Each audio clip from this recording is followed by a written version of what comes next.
Hi. I'm Interpol. Hey, Alice. Aduh, Alice. Alhamdulillah ya Allah. Alhamdulillah. What happened? No, nothing happened. You just follow us, okay? Okay, let me change. Let me Dia mau ganti baju. Tangkap komandan. Siap. Let me change my clothes. You can change your clothes later in the office.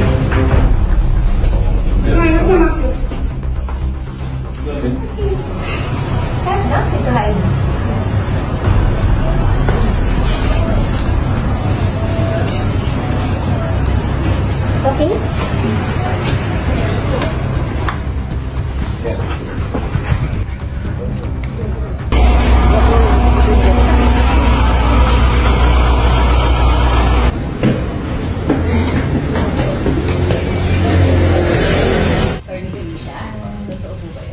Ma'am, hindi po muna ako magpapa-interview po.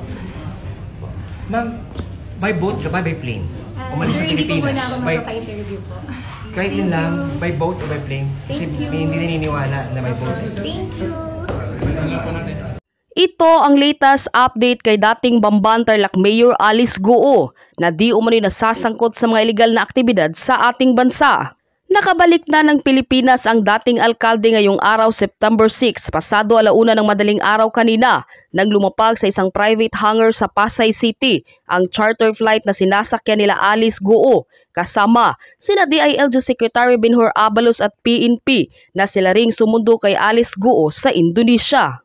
Sa eroplano pa lang ay binasahan na ito ng kaso at kinuhanan ng mugshot at fingerprint, saka pinagsuot ng CIDG t-shirt at pinusasan. Pasado 2:00 ng madaling araw naman nang humarap sa press conference si DILG Secretary Abalos at ang PNP kasama si Alice Goo para sagutin ang ilang tanong mula sa media. Sinabi rin na sa PNP CIDG muna magpapalipas ng magdamag si Alice Goo, lalo pat sa takot nito sa mga natatanggap na banta sa kanyang buhay na pangunahing dahilan umano kung bakit umalis siya dito sa Pilipinas. Ikaw pala si Alice. Hindi kita Nakita nakikita. pa tayo before. Saan? Tarlac po, Sek. Ando ka ba nung mayor ka nun? Opo. Ando sila, no? Sila governor? Opo, Sek. Yung nagpunta. Ikaw talaga. Sek, patulong. May dekreto kasi.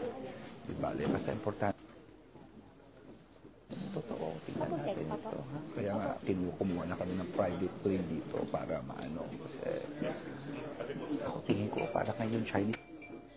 Kalat naman ngayon sa social media na sinasabi ng ilang netizens na nagparitoke umano si Alice Goo para matakasan ang kanyang patong-patong na kaso, pero mariin itong itinagi ni Alice Goo. Kapansin-pansin umano kasi ang magkaibang itsura nito sa litrato nang mahuli sa Indonesia kumpara sa itsura noong humarap ito sa mga pagdinig ng Senado. Maliban sa mas maigsing buhok, ay tinanong ko din yan mismo doon sa police attaché kasi nakahakap niya at nakakausap niya personal. Wala naman daw yung sinasabi na nagparitoke or what. Wala naman. Medyo siguro she probably gained a little weight. Kaya siguro medyo iba yung itsura o siguro sa angulo. Samantala, ginisa naman sa Senado ang kapatid ni Alice Goo na si Sheila Goo sa inilahad niyang impormasyon kung paano sila nakalabas ng bansa. Di raw kasi tugma ang sinasabi ni Sheila Goo na dumaan sila sa Sabah kung saan nakatatak naman sa kanyang passport na nakapasok siya ng Kuala Lumpur, Malaysia. Dahil sa bigat ng parusa, hinimok ng ilang senador si Sheila na magsabi na ng totoo, ngunit nanindigan siya sa kanyang naunang pahayag. Dahil dito, maaari umunong makukulong si Sheila Goo at Alice Goo ng panghabang buhay o 1,280 na taon dahil sa kanilang patong-patong na kaso. Halina't sabay-sabay nating panuorin at alamin ang video ito na tiyak na ikakagulat nyo. Ngunit bago tayo magpatuloy, huwag kalimutang i-like, share, subscribe, and click the notification bell for more updates and for more upcoming videos. Maraming salamat! So, attorney, last Friday, kayo po, the Anti-Money Laundering Council, the NBI, and the PAOK, jointly filed several counts of money laundering. No? I-Pilipino ko na rin para ganap ding mapakinggan ni Ms. Sheila yung sagot nyo. This is importante itong tanong at yung sagot ng AMLAC sa inyo rin, Ms. Sheila. So, nung Biyernes, kayo po sa AMLAC, ang NBI at saka ang PAOK, jointly po kayo naghain ng several counts ng money laundering laban kay Alice Guo, kilala din bilang Guo Huaping, kasama si Sheila Guo at iba pang mga individual. Ano po yung pwedeng parusa kay Sheila Guo sa mga kasong ito? Magandang umaga po, Your Honor. Well, under the Anti-Money Laundering Act, the commission of money laundering carries with it the penalty of imprisonment. Ganong katagal po yun?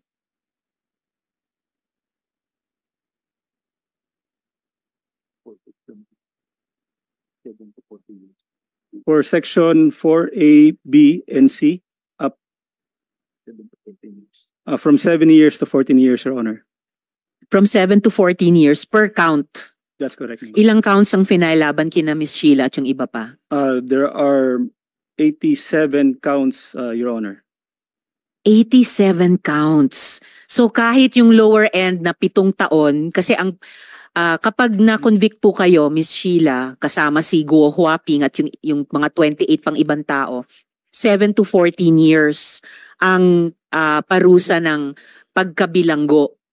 Per count, may 87 counts po na nakain. So kahit kunin natin yung 7 years minimum times 87, medyo matagal-tagal po iyon. Ano ba yon? 560 years? Tama po ba, Attorney Arpon? More or less, thereabout. So medyo lampas na po sa isang lifetime, kahit dun sa minimum 7 years, kahit sa isang count lamang. Pag-isipan nyo sanang mabuti iyon, Miss Sheila, yung narinig nyong sagot ng AMLAC sa atin. Salamat, Attorney Arpon. Ms. Sheila, follow-up ko na ang mga tanong po sa inyo. So, Ms. Sheila, sa kwento nyo, nung unang hearing na humarap kayo sa komite namin, ang pinapalabas nyo, wala kayong alam sa lahat ng nangyayari sa paligid. Nagpapadala ka lang sa utos ng iba. Nagpapadala lang sa utos ni Alice or nagpapadala lang sa utos ni Cassandra. Hindi ako naniniwala na absolutely wala kang alam sa lahat ng iyon. Kahit papaano, alam niyong mali yung pagpresenta nyo bilang Pilipino na pinanganak dito. Kahit papaano, alam nyo na mali ang ginagawa ni Alice. Mali ang pagtakas nyo palabas ng bansa. And hindi po pwede yung hindi ko alam, Your Honor. Bumenta na po yan eh. Wala na po yan talaga. Sabi nyo, dumaan kayo sa dagat, papuntang Sabah. Pero marami actually nagdududa dyan kasi masyado daw magalaw yung dagat ngayong panahon ng habagat.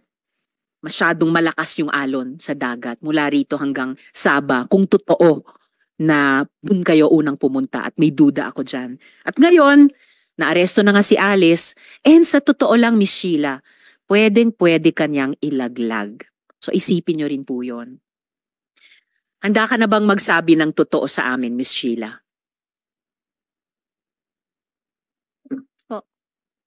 Opo. Handa kang magsabi ng totoo. Okay, dahil oo ang sagot mo, sagutin nyo ang aming mga tanong na panay totoo lang. Walang pagsisinungaling. So sa totoo lang, ang dami ng butas ng original na kwento mo sa amin. Dumating sa farm sa Bamban, tapos pagkatapos ng dinner, nagbiyahe sa van ng may 4 na oras hanggang hating gabi. Tapos sumakay ng small white boat ng 5 oras. Tapos lumipat ng big boat at nagbiyahe ng 4 hanggang 5 o 3 hanggang 5 araw.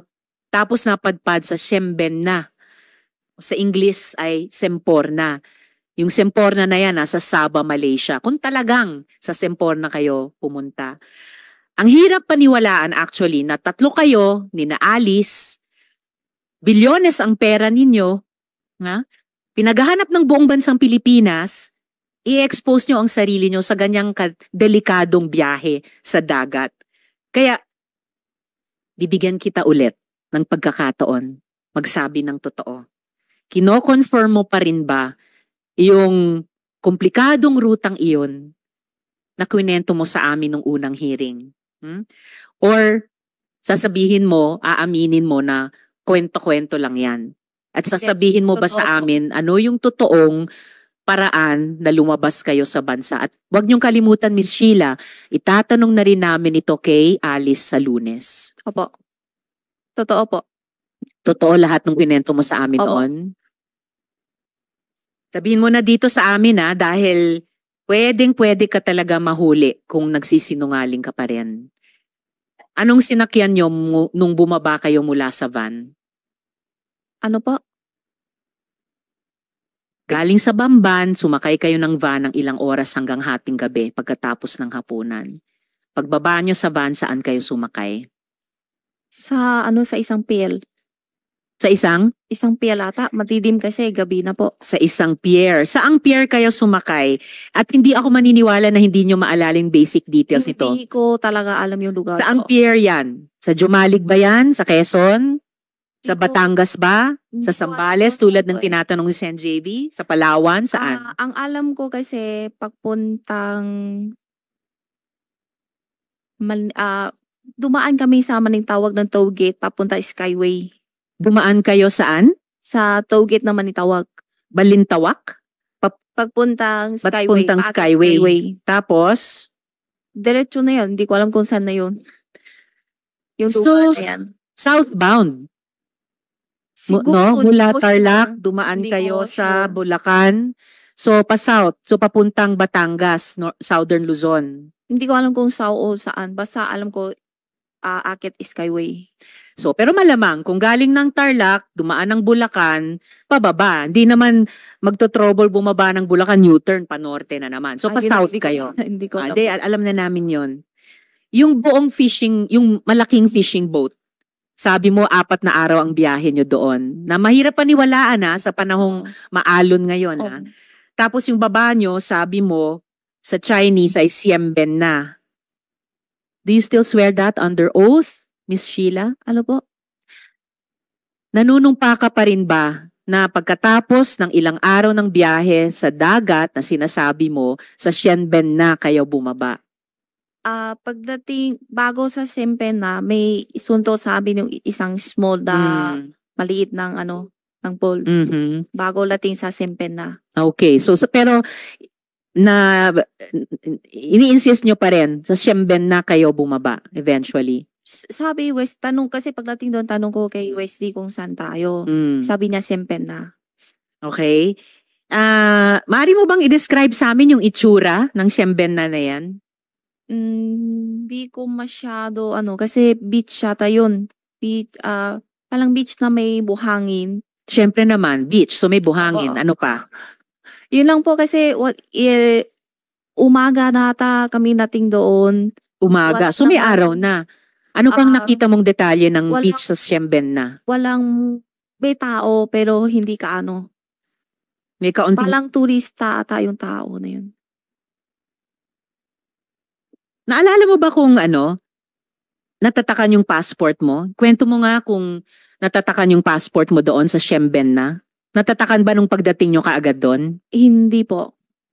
Hindi natatakan or natatakan pero hindi kaagad? Hindi siya paano ba? Hindi siya natatakan. Hindi siya natatakan. Okay. Diretso kami sa Malaysia na ba yun, Sempen na? Yung? Hindi ko pa alam eh. Ay, nako. Kasi Malaysia pagdating, talaga yon. Pero eto, Miss Sheila, so sinabi mo hindi natatakan yung passport mo. Hindi mo naalala yung pinakita ko nung nakaraang hearing. Ito yung passport mo. May tatak o tatak kuno. hindi dyan ko sa alam Sabah. Hindi ko alam po kasi saan galing. Kasi ang alam ko yung babae ang bahala dyan. Yung babaeng bahala dyan.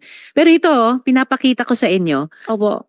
Pinakita na namin ito nung nakaraang hearing. May tatak yung passport mo, entered Sabah. Alam ko. So may tatak. Opo. Ang problema, hindi nagmamatch ang stamp sa totoong dapat na stamp kung Sabah talaga ang baba ninyo. According to these stamps, July 18 or basa ng iba July 19 kayo pumasok sa Malaysia, pero via Kuala Lumpur. Kasi yung ganyang klaseng stamp daw ay itatatak lang sa passport kung galing ng KL. At July 19 ka lang pumasok sa Sabah. Ayon sa stamp na yan. Sa makatuwid, nauna ka dapat sa Kuala Lumpur kaysa sa Sabah. Pero ang kwento mo noon hanggang ngayon, mula Pilipinas, galing sa Sabah. Dumaan muna ba kayo sa Kuala Lumpur bago sa Sabah? Kuala Lumpur po. Miss Sheila naman, Malaysia din. Oh, Malaysia. Kasi pagdating kami sa Sempen na, Mm. may ano pa, biyahe pa kami. Mm. Biyahe kami, tapos dalating sa isang lugar, Mm. Malaysia na yan. Nakainan alaw kasi kami doon. Mhm. Bago tayo dun sa mga pinuntahan nyo pagkatapos ng Sabah, kung talagang pumunta kayo sa Sabah, kasi pati dyan sa stamp na yan may duda eh. Oh. Sheila, sasabihin ko sa inyo yung napag-alaman namin galing sa mga kaibigan naming napagtanungan sa Sabah mismo kung saan kuno stinamp itong stamp sa passport nyo. Sila ay galing sa Democratic Action Party, sister party ng Akbayan Party sa Malaysia, at wala silang dahilan magsinungaling tulad ng duda namin sa sinasabi mo. Ayon sa kanila, wala kayong legal entry sa Sabah.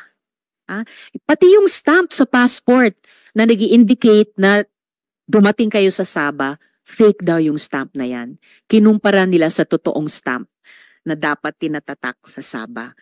Pero ang nakukumpirma nila, ito credible information na ng aming komite, subcommittee, dumating kayo sa Kuala Lumpur noong July 18. Kaya ang gusto kong malaman, paano kayo nakapasok, Sheila, sa Siemben na, kung totoo ito, at paano naman kayo dumating sa Kuala Lumpur? Yung tatag lang yung passport na yun, hindi ko alam. Basta, pagdating kami sa Sempen na, may biyahe kami sa isang lugar. Bago yun. Bago yun, Miss Sheila. Bago yung pagkatapos ng Siemben na. Wala. Bago ng Siemben na, kung ayaw mo talagang sabihin na dumaan kayo sa Kuala Lumpur, Wala po. dumaan ba kayo sa Bali, Indonesia, bago itong Siemben na? Bago Yun na itong hindi ko Sabah? po alam. Basta yun na ang yung biyahe ko. Hindi mo rin alam kung dumaan kayo ng Bali, Indonesia. Wala. Hindi kami Wala. Ganito. Kasi panay kwentong barko ang pinag-uusapan natin. Sumakay ba kayo ng eroplano? Hindi po. Ever? Sa buong biyahe ninyo? Hindi po. Mula Pilipinas hanggang Malaysia, hanggang Wala Singapore, hanggang Singapore Indonesia. Singapore ang mayroong eroplano. Malaysia to Singapore. Malaysia to Singapore. Buti na lang inamin mo na nag-eroplano kayo mula Malaysia, Singapore. Dahil imposible talagang hindi kayo sumakay ng eroplano. Opo. Kasi ang stamp ng passport mo, entry stamp to Kuala Lumpur via Kuala Lumpur International Airport. Naalala mo bang dumaan kayo sa isang Malaysian airport bago Meron. sa Sabah? Meron. Malaysian airport. Bago Siemben na. Wala po eh. Wala rin. Oo. Pero itong verified information namin mula sa isang official na grupo sa Malaysia na yung tatak na entry stamp sa Kuala Lumpur galing sa Denpasar, Bali. Naalala mo, dumaan kayo sa airport sa Bali papuntang Kuala Lumpur International Airport? Wala po. Hindi rin. Ako, Miss Sheila, yung sa situational awareness nyo, dapat talasan ninyo para makapagsabi kayo ng kompleto at totoo sa amin. Okay, Kasi po, ano? Siyempre na to basta isang Malaysia, hindi ko alam kung yung Sabah na sabi nyo o ano. Yung siyempre na mismo ay Sabah. Sabah? Di, pagdating yan sa Sabah na yan, may sakay kami aeroplano pupunta sa Malaysia, yung Kalumpo na sabi nyo. Yun ba yun? Kuala Lumpur. Yung palang Metro Manila sa Pilipinas. Baliktad. Ang Tapos, alam nung makatapos- credible sources namin, nag-Kuala Lumpur muna kayo bago itong Siempen na o Sabah. Hindi po. Okay. So from Kuala Lumpur, paano kayo pumuntang Singapore? Aeroplano po. Aeroplano yon. So nag-airplane kayo ulit. In total, sa biyahe nyo mula Pilipinas hanggang nung nahuli kayo ni Cassandra Leong sa Indonesia, ilang beses kayo sumakay ng aeroplano? Sabah to dalawa? Dalawa. Sabah hanggang Singapore Hindi. or Malaysia Sabah- hanggang Singapore. Sabah, Malaysia at Singapore dalawa beses po. So Sabah papunta sa ibang lugar sa Malaysia, tapos Tapos Singapore, tapos Malaysia to Singapore. dalawa beses po. 2 beses nag-eroplano. Kasama nyo pa ba si Alice papuntang Singapore mula sa Kuala Lumpur? Opo. Kasama nyo pa. So, eto pa isang gumugulo sa isip ko, Miss Sheila, ha? Ayon sa mga contacts namin sa Malaysia, kayo at si Wesley ay umalis sa Kuala Lumpur noong July 21, 2024. Bali malinaw na July 18 to July 21, nandun kayo sa Malaysia. Legally, gamit itong Philippine passport nyo. Pero si Alice ay dumating sa Kuala Lumpur, or at least dumating yung passport ni Alice sa Kuala Lumpur, pero wala siyang exit record. Di tulad nyo, alam namin kung paano umalis ng Malaysia papuntang Singapore. So, alam din namin na si Alice ginamit ang Philippine passport niya sa Batam, Indonesia, kung saan kayo nahuli ni Cassandra. Alam din namin na hindi nire-renew ni Alice o ni Go Huaping yung kanyang Chinese passport. So, ang tanong din namin, na hindi ko itatanong sa iyo, pero baka itanong ko rin sa iyo, paanong wala siyang record sa Malaysia? Alam mo ba? Hindi po. Kasi sama naman kami. Next question. Sabi nyo, pabalik kayo sana sa Singapore from Batam. Kaya lang nahuli na kayo sa Batam. Opo. So bago Batam, Indonesia, nasa Singapore na kayo. Nasa Singapore na kayo, ba't pa kayo nag-Indonesia? Kasi sabi ni Wesley, Mm. gusto daw siya pa siya sa iba lugar. Mhm. Hindi Yun, pa ba kaya- sapat yung Kaya pasyal sa napunta na Singapore? siya sa Indonesia. Mhm. Oh, sabi ni Sen Joel last time, ang gustong pagpasyalan ni Wesley ay sa Singapore. Sinabi mo last Okay, Sa- one related Sapat- question from Sen Joel. I just wanted to put on record, Madam Chair, I don't even need to ask questions because I will wait for my turn. It's just that last hearing, Madam Chair, Miss Sheila Go made mention about it. I distinctly remember it. I'm sure the committee secretariat would bail me out. Ang sabi mo, Sheila, ang sabi ni Wesley, bored siya doon sa pinanggalingan niyo, kaya kayo nagpuntang Singapore. Yun ang sinabi mo last. Ms. Sheila, wag Indonesia niyong interruptin ang senador, no? And Sorry wait po, to be sorry po. acknowledged. Pwede mong sabihin ngayon na maaari kang nagkamali. Pero ang narinig namin lahat, kaya ka pupunta ng Singapore dahil bored si Ay, Wesley. sorry po, baka mali lang ako ninig talaga kasi So yun ano yung sa totoo? Indonesia kasi ang naalam ko yung tanong So niyo po. Sheila, again, na-board sa Singapore, pumunta ng Indonesia. Kahit medyo naguguluhan kami doon. Hindi kasi Sa nakailan, Singapore ka na eh. so po, Tapos gusto mong pumunta sa Indonesia. kasi nakailan days na po kami sa Singapore. Okay, kaya na-board. Oh, hindi. Meron din po. Kasi So, hindi ka nakailan araw kami pinatupad sa sa storya Singapore mo, kasi ano? Sheila? hindi pwede kasi lampas sa isang buwan sa Singapore. Miss Sheila, nagugulat ako. Well, buti na rin, tulad ng naming mga Sorry po. Pilipino, bilang isang Asian din, nakakayanin nyo pang tumawa. Kahit sa prospect na 500 years na pagkabilanggo kung ma-convict kayo sa kahit isang count lamang ng money laundering, kahit sa low end na 7 years. Sana seryosohin nyo po itong hearing na ito dahil Opo. hindi lang ang Senado, hindi lang ang House, Opo. nag-e-effort mag-imbestiga, Opo. pati yung mga executive at constitutional body, sobrang interesado sa mga kaso ninyo. At dapat Opo. sa maikling panahon na lamang ng aming investigasyon at yung maikling panahon na lamang posible ng executive at ng constitutional bodies ng Pilipinas, pag-isipan yung mabuti, humingi kayo ng payo sa abogado nyo, pag-isipan yung mabuti, mag-cooperate seriously sa investigasyong ito. Kung gusto nyong medyo mabawasan yung pasakit, no, na maaring saluhin ninyo dahil sa consequences ng inyong mga iniimbestiga naming ginawa ninyo. Miss Sheila, nung tumakas kayo sa Pilipinas kasama ni na Alice, hindi nyo ba alam na may arrest order na para kay Alice Go? Hindi nyo ba alam na may subpoena ang Senado sa inyo? Yung mic nyo? Hindi po. Hindi nyo alam. Kailan ang huling beses na nag-usap kayo ni Alice? Ano po? Kailan kayo huling nag-usap ni Alice? Kailan? Sa Pilipinas po? Kahit saan. Kailan kayo kailan at saan kayo huling nag-usap ni Alice? Yun sa Indonesia po. 19 o 20 yung hiwalay po kami. 19 or 20 July. Si Wesley, kailan kayo huling at saan huling nag-usap ni Wesley? Parehas din po. Pareho. Sabi nyo sa amin noon, nakatira kayo sa Bulacan. Opo. Kailan kayo dumating dun sa Bamban? July first week, yung last. First week, July. Nung sinabi ni Alice na aalis kayo Di ba kayo nagtanong saan kayo pupunta at sinong kasama nyo? Hindi po. Sabi na 3 daw lang po kami. Sinong tatlo? Ako, Wesley, tsaka si Alice po. Okay.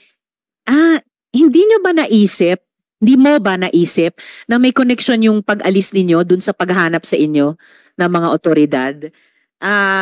Sabi nyo nga sa amin nung unang hearing, ikaw ay maraming travels, ikaw ang laging travel companion ni Alice kapag nalulungkot siya or basta gusto niyang bumiyahe.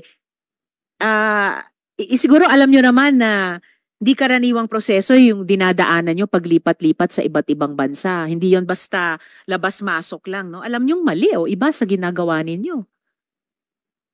Hindi po. Hindi ka ba nagtataka na parang basta labas-masok na lang kayo sa iba't ibang mga bansa? Una, ganun kadali lang kayo nakaalis sa Pilipinas kahit pinaghahanap kayo ng otoridad. Tapos, papasok kayo sa ibang bansa, lalabas sa ibang bansa, ang dali-dali lang. Hindi ka ba nagtaka? I'm sure, yung mga dating biyahe nyo, dumaan kayo sa tamang proseso.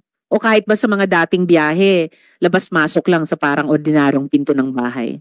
Hindi po, kasi tama, labas po. Di mo ba naisip na parang ang weird, walang kahirap-hirap, ang dali-dali lang umalis sa Pilipinas kahit pinaghahanap kayo ng mga otoridad? Hindi ko po alam, inahalap po eh. Okay, ngayon, humihingi kami ng dagdag na impormasyon sa iyo, Sheila. Po. Sino-sino ang mga tumulong sa inyo makarating mula dito sa Pilipinas hanggang sa Batam, Indonesia? Sa totoo lang At po. meron ba kayong naalalang police escort? Or kung hindi police, mukhang escort or nakabihis police? Kung hindi man nakabihis police, mukhang bodyguard o escort? O di kaya mukhang militar? Sa totoo lang po, hindi ko po alam. Wala ba kayong napansing kasama ninyo mula dito sa Pilipinas hanggang Indonesia kung saan kayo nahuli ni Cassandra? Na may ibang kasuotan na mukhang uniforme or mukhang security, mukhang bodyguard na nag-escort Wala sa po. inyo? Wala po. Nakarating ka na ba sa Sual, Pangasinan? Hindi pa po. Di pa. Pero sabi mo nung nakarang hearing, alam mo na hindi Pangasinan yung isang pinuntahan nyo. So, alam mo yung Pangasinan. Alam po.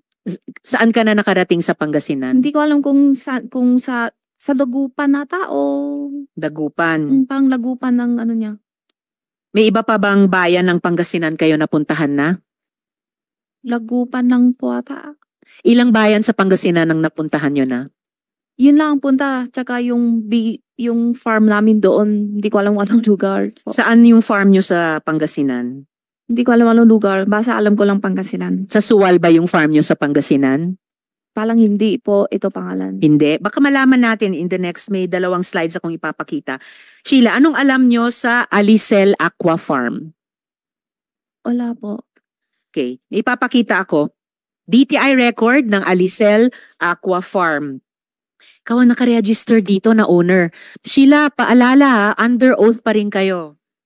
Sa iyo ba itong Alicel Aqua Farm? Hindi ko po alam. Miss Sheila, ito po ay dokumento ng Department of Trade and Industry certifying na ang Alicel Aqua Farm sa Barangay Baciden sa Sual, Pangasinan ay nakaregister. Nakaregister sa inyo, issued sa inyo ang certificate, Sheila Leal Guo. Nakikita ko yung paan nyo, medyo ninenervyos kayo. Magre-relax po kayo kung magsabi kayo ng totoo sa amin. May alam ba kayo dito sa Alicel Aqua Hindi ko po Farm? talaga alam po.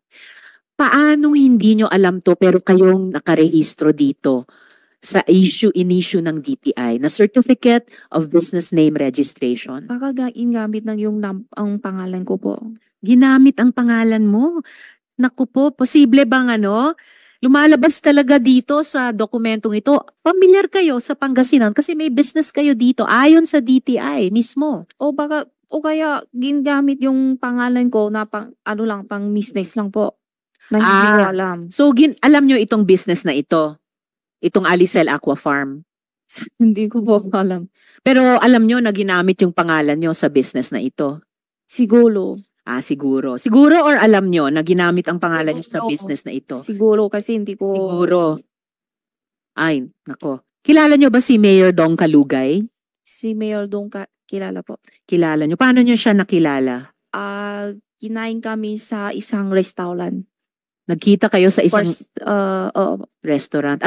Kailan yon? Hindi ko matandaan kasi ilang taon na po eh. Ilang taon na? Ilang taon na mula nung nagkita kayo sa restaurant? Before pandemic ata. Before pandemic. So bandang 2019. Siguro. Mga 5 years ago. Siguro po. Anong okasyon bakit kayo nagkita sa restaurant nung bandang 2019? Sumama lang ako kay Alice po. Sumama kay Alice. So, si Alice ang may kilala kay Mayor Kalugay. Opo. Then, pinakilala kayo ni Alice kay Mayor Kalugay. Opo. Okay. Anong okasyon nun? Ano po? Anong okasyon kung bakit kayo sinama ni Alice sa restaurant at pinakilala kay Mayor Kalugay? Ako po. Sumusunod lang ako. Parang malalim talaga yung links nyo sa suwal. Sumasama lang ako sa kanya. Sumasama. May isa pa akong ipapakitang dokumento. May ganitong ID kayo. Pwede nyo bang ipaliwanag to? Hindi lang DTI Certificate of Business Name na nakarehistro sa inyo.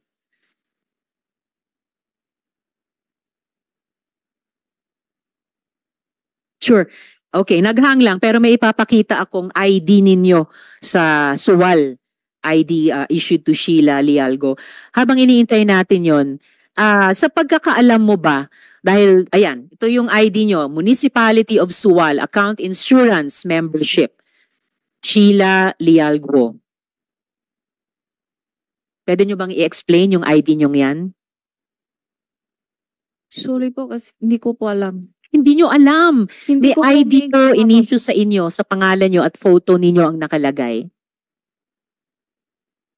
Opo. Ano? Pangalan ko. Aha. Picture ko pero hindi ko po alam na may ganyan po ako ID. Oh wow. Okay, hindi nyo alam na may ID kayo. Siguro kahit elementary school student, hindi lang dito sa Pilipinas, sa ibang bansa, alam kapag may ID, hindi talaga kapanipaniwala na hindi nyo alam yan. Sa pagkaalam nyo, Miss Sheila, dahil sinama kayo ni Alice sa restaurant noong bandang 2019, ipinakilala kayo ni Mayor Dong Kalugay, may relasyon ba sina Mayor Kalugay at si Alice? Hindi ko pa alam. Alam ko kaibigan po. Kaibigan. Magkasosyo din ba sila sa business? Hindi ko sure. Hindi nyo sure? Sige, hindi kayo sure. So ano sa palagay mo? Kung magkasosyo ba sila sa business? Ang alam ko, kaibigan po sila. Pero kung may business, sosyo, hindi ko alam po. Hindi nyo alam. Pero sabi nyo, hindi nyo sigurado. So anong sigurado nyo? Kaibigan po sila. Kaibigan. Saang restaurant kayo kumain kasama si Mayor Kalugay? Sa Pangasinan. Oo sa Pangasinan, sa Suwal. Anong pangalan ng restaurant? Hindi ko alam kung ano sa lugar. Basta isang Filipino food na restaurant. Filipino food restaurant. Opo. Sa Suwal ba? Hindi ko sure. Or sa Dagupan ba na alam mo? Parang banda doon. Kasi Bandang basta Dagupan. ang alam ko, Dagupan nata ang narinig ko pero hindi ko sure kung yun ba yun. Dagupan pero hindi mo pa rin sure. Miss Sheila, binibigyan kita ng isa pang pagkakataon at this point in time ha. Ano pa ba yung totoong hindi nyo nasabi sa amin? Alalahanin nyo, you are under oath dito sa aming subcommittee at nandito rin ang AMLAC at ang iba pang government agencies na naghain na ng kaso laban sa inyo para sa money laundering. For starters, baka may iba dyan, nakakasuhan pa kayo ng iba. Ano pa yung pwede nyong sabihing totoo sa amin at sa kanila bilang tulong nyo sa investigasyong ito? Wala po. Kasi wala ko alam. Okay. Well, hindi po ako naniniwalang wala na kayong alam bukod sa sinabi nyo na sa akin. And I really regret na hindi kayo mas makatotohanan at mas helpful sa committee ito. Yung subcommittee namin, tulad ng Committee on Women, kayang-kaya naming mag-appreciate kapag nagsasabi ng totoong isang witness. Maalala ng mga colleagues ko, halimbawa, yung isang witness dun sa Committee on Women, yung dating accountant ni Alice Go, siya, pinaniwalaan namin siya. At nirelease namin siya sa detention dito sa Senado. Dahil sa hearing, yung pagkakataong ibinigay namin sa kanya na magsabi ng totoo, sinamantala niya yung pagkakataong iyon. And I bet appreciated din yun ng mga executive agencies na nakarinig sa kanya, si Miss Nancy Gamo. Unfortunately, Miss Sheila, hindi kayo katulad niya na makatotohanan. And well, yung kapalaran nyo ay nasa kamay nyo naman. Nasa kamay nyo lamang, wala sa kamay namin. So I advise you, isipin nyo hanggat matapos itong hearing ngayong araw, magkonsulta kayo sa abogado ninyo kung gusto nyong maging mas makatotohanan sa amin at mas helpful sa hearing na to at sa investigasyon ng executive. Okay, Ms. Sheila? Pag-isipan nyo mabuti yan. Mga tanong naman po. Madam Chair, Yes, and Joel, follow up one lang related dun question. Isa lang po, Madam Chair. Una, Madam Chair, gusto kong sabihin that I totally agree with you na yung aking human discernment na makita kung ang isang tao ay nagsisinungaling o hindi, kung ang isang tao ay may tinatagong impormasyon, klarong-klaro, Sheila, klarong-klaro na may tinatago ka. Gusto lang namin paalala sa'yo, yung 87 counts, isang kaso mo pa lang yon. Napakadami pa na susunod. Gusto ka naming tulungan kung magsasabi ka ng totoo. Gusto ka naming tulungan. Sana nakikita mo ko ngayon, as I look at you eye to eye, gusto ka naming tulungan kung magsasabi ka ng totoo. Hindi ka sa amin nagsasabi ng totoo. Bakit? Babanggitin ko sa iyo isa-isa ha.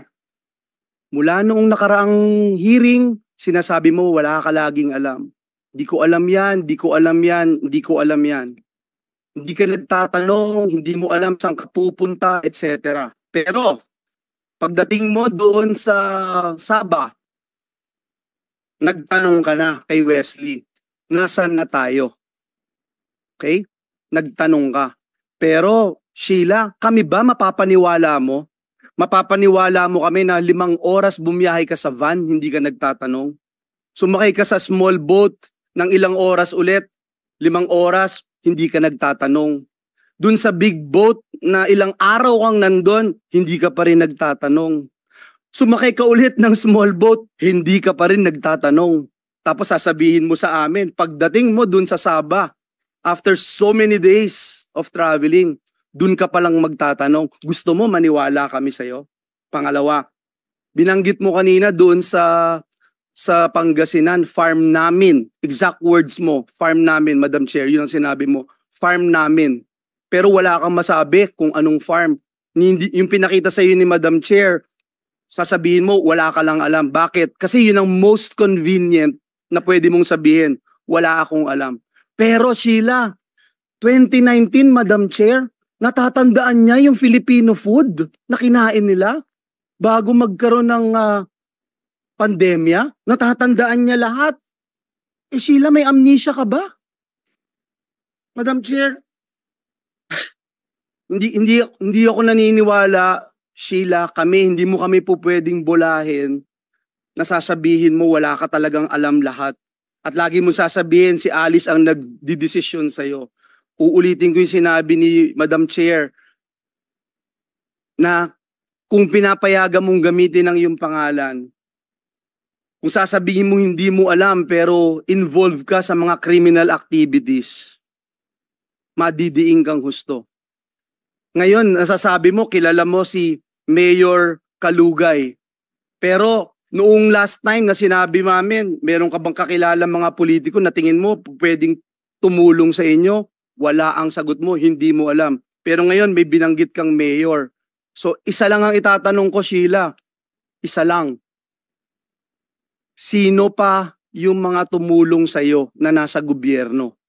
Ito man ay staff ng isang ahensya ng pamahalaan, politiko man ito, mayor ba to, congressman o kung saan man, sino man, sabihin mo sa amin dahil hindi kami naniniwala sa istorya na binebenta mo sa amin, hindi namin bibilhin yung mga sinasabi mo at lalo kang madidiin at sisiguraduhin ko sa'yo, Sheila, pag hindi ka nagsabi ng katotohanan, sisiguraduhin namin sa'yo ng buong Senado na mapaparusahan kang husto. Mapaparusahan kang husto. So muli, tatanungin namin, sino yung kakilala mo? Kung hindi mo man kakilala, alam mong may tumutulong, alam mo na merong umaalalay sa inyo ni Alice para makalabas ng bansang Pilipinas. Sheila. Hindi ko po talaga alam. Ang lang kasi ang kakilala ko lang yung kaibigan po ni Alice na yung sabi nyo na maging police o kaya palang puliti, yun lang po si Mayor Dong. Yun lang po. Mayor Dong Kalugay. O yun lang po ata. Sa police, sino ang mga kaibigan ni Mayor Alice? Hindi ko po alam. Correct. Chair, I'm Joel. just so disappointed, Madam Chair, na ayaw pa rin magsabi ng katotohanan ni Miss Alice, bagamat Miss Sheila, bagamat hindi ko alam, Sheila, kung mahal mo pa yung sarili mo, magtira ka ng pagmamahal sa sarili mo, you owe it to yourself na magsabi ng katotohanan. Hindi ka makakalabas ng Pilipinas ng ganun lang. Kahit nakapatid mo pa si Alice Go. Hindi ka makakalabas ng ganun lang, hindi ka wala sa mga otoridad sa Pilipinas ng ganun lang. Nasasabihin mong wala kang alam o walang tumutulong sa iyo. Hindi paniniwalaan yun, Alice. Salamat, Sen Joel. Salamat. So Miss Sheila, isipin mo lahat ng sinasabi namin sa inyo habang tumatakbo pa itong hearing na ito. At magkonsulta ka sa abogado mo. Dahil yung sinabi ng AMLAC na posibleng i-sentensya sa inyo ay mula 609 years hanggang 1,218 years. Lampas-lampas sa lifetime ng isang tao. So isipin yung mabuti kung worth it na patuloy na hindi magsabi ng totoo. Speaking of Mayor Dong Kalugay, Comsec, hindi ko na itanong kanina, inimbita rin namin sila, si Mayor Kalugay. Ano pong status ng pag-imbita sa kanila? For the record.